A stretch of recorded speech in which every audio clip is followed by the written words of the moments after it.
अदरक, प्याज, लसुन, टमाटर। हेलो गाइस, आज चाहिँ फेरि मैले केको रेसिपी ल्याएर आएर भनेर तपाईँहरू सोचिरहनु भएको छ भने मैले पेनीको रेसिपी ल्याएर आएको छु। पेनी भन्नाले चाहिँ सेम लाइक पास्ता जस्तै हुन्छ, तर यस्तोवाला यस्तो क्युबवालालाई चाहिँ पेनी भन्दो रहेछ होइन गाइस। अब बनाउने मेथड चाहिँ मैले सिकाइरहनु परेन, हजुरहरू स्क्रिनमा नि हेर्नुहुन्छ, यतिको जानिहाल्नुहुन्छ। मैले बोलेको भन्दा स्पष्ट भिडियोमा नि देखिहाल्छ होइन। अनि गाइस तपाईँहरू अब नि टेन्सन हुनुहुन्छ, तपाईँहरू मस्ती अब के खानेकुरा बनाइदिने बच्चालाई के खाजा दिने होला भनेर। भने यो रेसिपी चाहिँ एकदम सजिलो छ कि यो नर्मली पास्ता भन्दा यो पास्ता चाहिँ एकदम क्रिमी अनि मिठो हुन्छ, मुख रस है गाइस। अनि यो सब गरिसकेपछि चाहिँ तपाईँले मिक्सरमा पिस्नुपर्ने हुन्छ। पिसिसकेपछि चाहिँ फेरि त्यही भाँडामा हालेर अरू मेथड त तपाईँले भिडियोमा देखिहाल्नुहुन्छ है। अनि गाइस तपाईँहरूको घरमा चाहिँ को बच्चाहरू यस्तो हुनुहुन्छ जो नर्मली फुडहरू खाइदिन्न कि, उनीहरूलाई फेन्सी टाइपको फुड चाहिन्छ।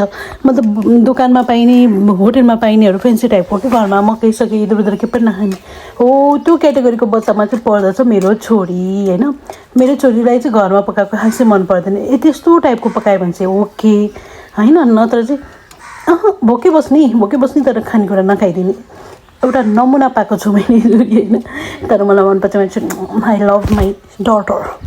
अनि है अब मेरो छोरीले एप्रुभल दिन्छ, त्यसपछि अनि छोरालाई म आज खुवाउँछु। यो चाहिँ हिजोको भिडियो है, लाइक एन्ड